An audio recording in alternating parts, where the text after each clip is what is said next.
asidi yonzera amabadunda amabazia ani di bazia la di yesende su million azia man garsi askuba lo 2 million alo. According to the guidelines set for receiving the Paris Development Model Funds, every group is required to have not more than 30 members for them to be eligible to access the money, while in Vura, it's not the case. Ayon zere alozuria banga baduna dadindra yodene te ba fomwa mavu group reali filenga toa kasibode Asia. Ani ni disandara mwifu bazia da inga dria yarko te amesuninga sanda nderko. PDM came with a lot of policy guidelines. They kept on changing the guidelines. Really, that was basically what kept the district at bay from performing. But right now, they are now sure the guidelines they have on ground are the ones that they can help, they can use to help the community members. He, however, refuted the corruption claims stated by the members. That is not true. That is not true. If anything, it should just be for things like passport photos, opening account. Your account cannot be empty. After opening the account, there must be something deposited on the account.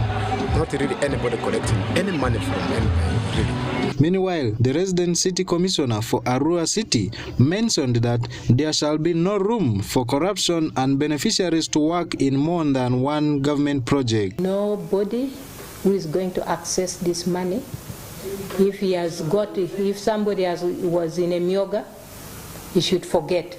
We are doing it to the dot. So people should not push us, should not rush us. On handling teenage pregnancy in Acholi sub-region, Kekwara Acholi, in partnership with MTN Uganda, had organized a bicycle racing rally across the region to sensitize local community on the danger of teenage pregnancy. Amete un ubeti chwak madin ubinu wel mapol wakwa neni wachwao yupman tien lubar me pa yupman tieni miero wanen yo medweko yaju chon palotira nyira eligi mapire tet tutwal me konyo kwa mamegwa lutira nyira wa gitika yacho pegitika kwa. Betty Aolochan, the woman member of parliament for Gulu City, says sport is like cultural gala in their days, which used to bring together youth for a common cause. Culturally, Acholi is a very, very, very good tribe, very rich in culture.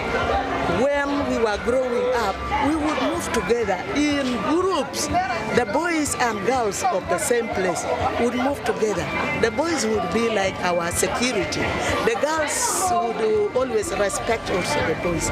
But these days, people just, individually, they just move, which is not right. Odorelo Tokomoy blamed the social disconnect between the young populations and their elders in Acholi community and recommended that cultural institutions should restore sex education to young girls, which used to be conducted by the sister of the father, aunties. The auntie in the Acholi culture plays a very big role. And the role of the auntie majorly to the girls' children in the roles of a female or a girl or a woman. Other community members also says cultural institutions should also restore their communal ways of raising children. The school and institutions should also freely allow Kekwara Acholi in their school to help sensitize the learners from their institutions. To mitigate it, we have to make people get to ignorant state. Then how do you expect to mitigate this? Let's get to ignorance and our original state. The bicycle racing competitions is part of Odiloke sporting event, which was organized by Kekwaro, Acholi, and MTN Uganda to bring together youth from all the 8 districts in Acholi sub-region to say no to teenage pregnancy.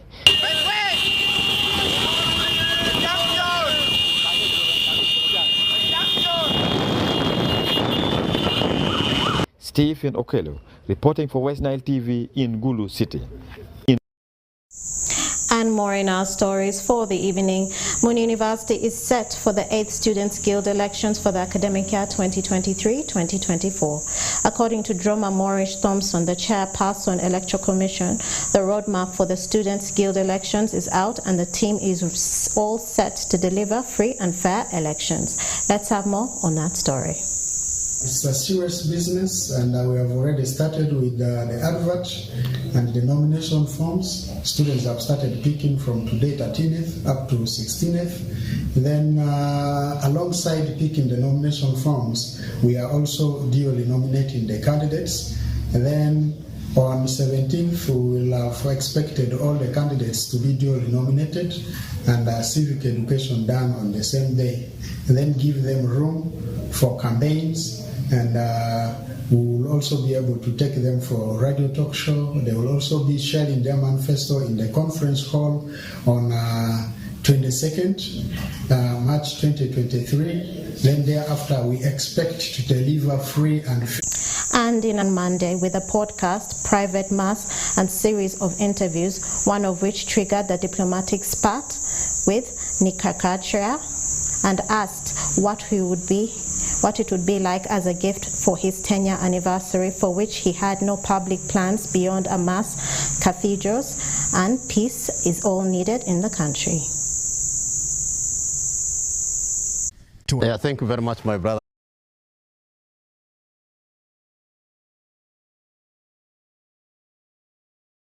And fierce patriots of Uganda, and Pan-Africanists, by the way, people who believe in a better Uganda for all. That is our ideology, our philosophy, our modus operandi.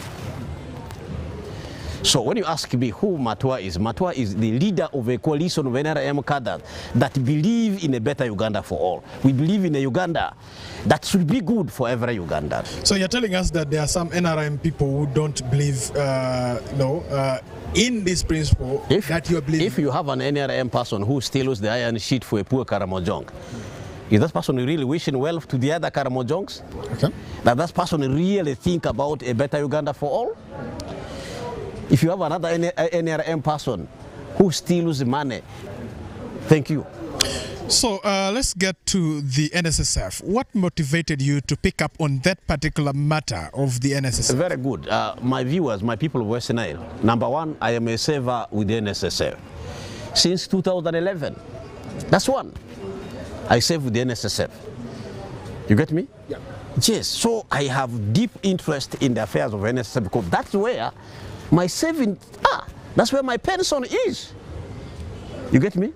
So there's no way I will keep quiet when I hear about wrong things happening in NSSF. So as a saver, I must intervene. That's one. Two, I am an aspiring national leader. You are aware that I'm aspiring as the national vice chairperson of NRM for Northern Uganda to replace the late Jacob Olanya. So I must demonstrate my ability to stand for the issues of affecting the people of Uganda. Indeed, I am deeply interested in acid washing of this country to free it from the yoke of local imperialists, the corrupt people. So what is wrong with the NSSF? One, there's a gross mismanagement with the NSSF. I can tell you this.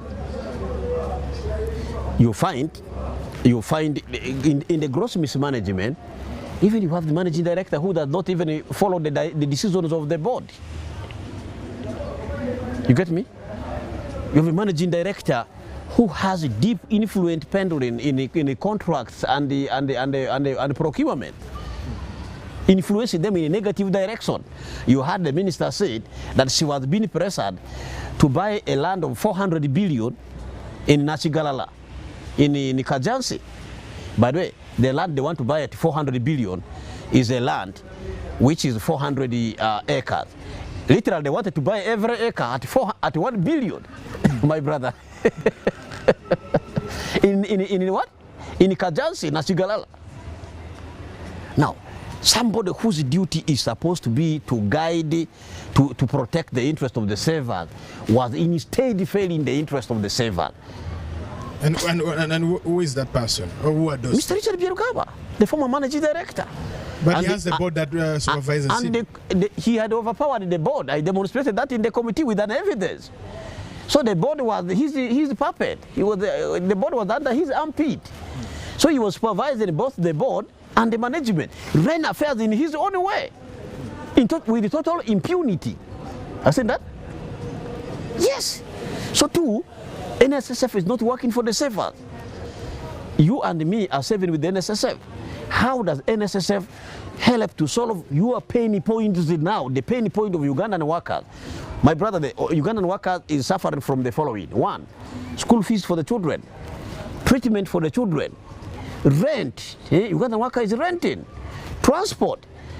What kind of program does NSSF undertake, the project that NSSF does undertake to help build affordable houses for Ugandan savers? The houses they are building in Loboa, can I tell you, 5-bedroom is going at 3.5 billion Uganda. Able to form a select committee. The committee chairperson was able to table this report. Yes. Are you satisfied with the report? First of all, it was me who had to pressure Parliament I called the Parliament silence over the issue criminal, because Parliament is supposed to stand for the people. Indeed, the Speaker constituted a select committee chaired by MP for Mbarara South, that's the Honorable Mwini Mpaka, and the committee did a good job. I want to really commend the work the committee did. Within 2 weeks, the committee came up with the almost 500 pages report. You get me? Which was very, very commendable. It made very good findings, very good observations, and also good recommendations. However, there were recommendations.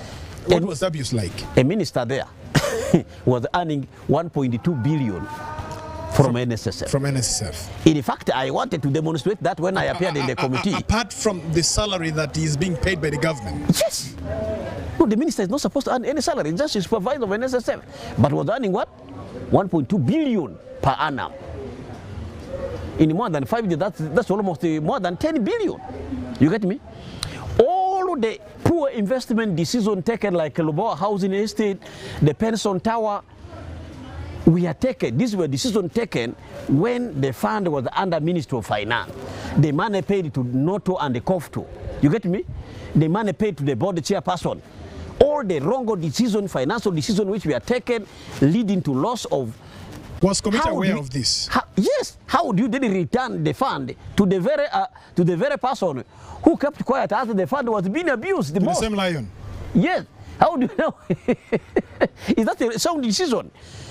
In fact, that decision, if it is implemented, I will not allow that decision to take place. I will fight it, even if it means going to court, even if it means to mobilize all the workers of Uganda to resist it. I will do so. That is one. Yeah, two. Yes. I find issues with the decision that the minister of labor should resign. This is the minister who blew the whistle, who actually wrote to IGG enumerating 17 grounds she wanted IGG to investigate NSF management about. And the committee confirmed 14 of the grounds. 14 of the grounds in the minister's letter to IGG were confirmed by the committee. It is the same minister who rejected the purchase. We cover them with social security, my brother. We are working today, we are in youthful age group. Tomorrow we are not working, fellow countrymen. You are retired without any stream of income. You need money for treatment. You need money to sustain your life. It means the future government will need to mobilize huge money for SAGI, for these elderly people.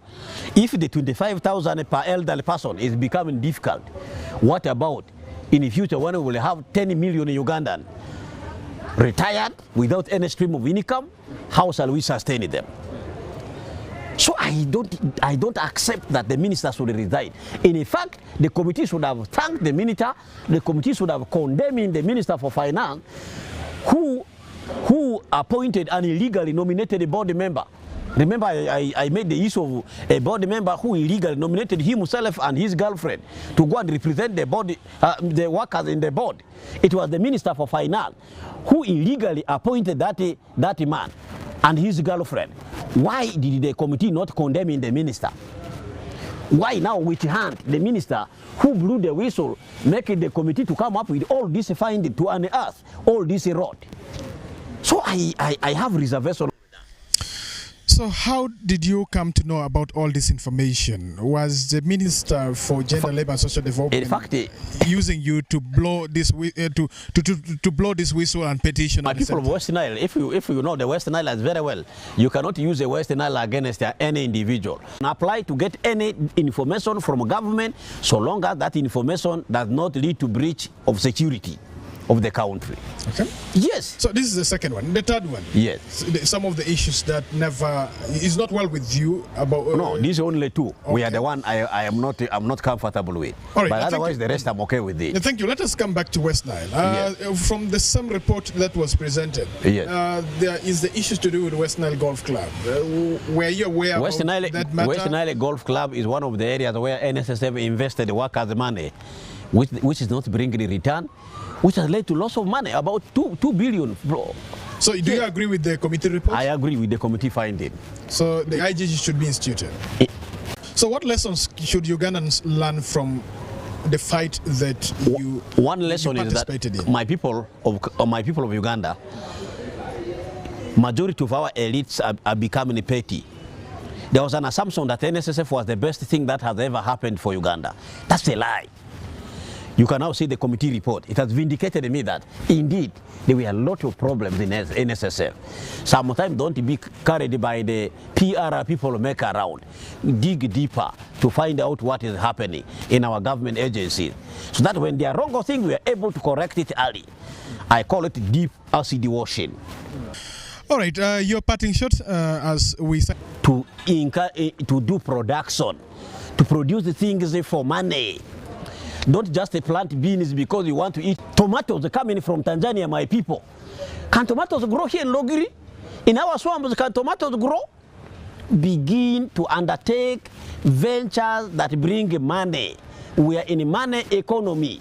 You don't have money, you will be miserable. You don't have money, you cannot dress well.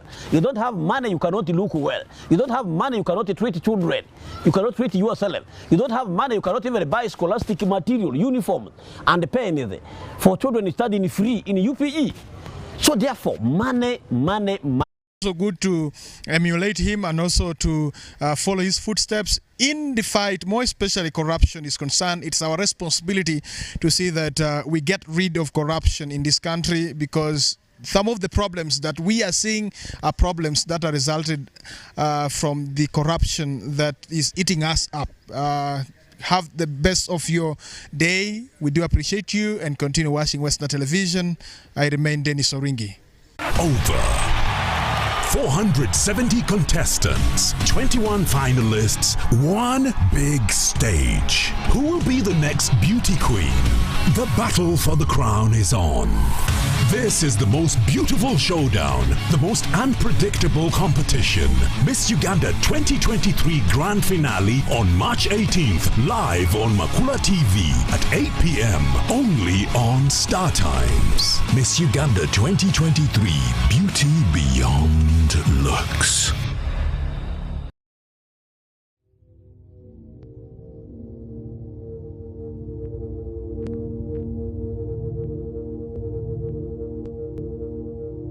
West Nile TV, lighting up the region.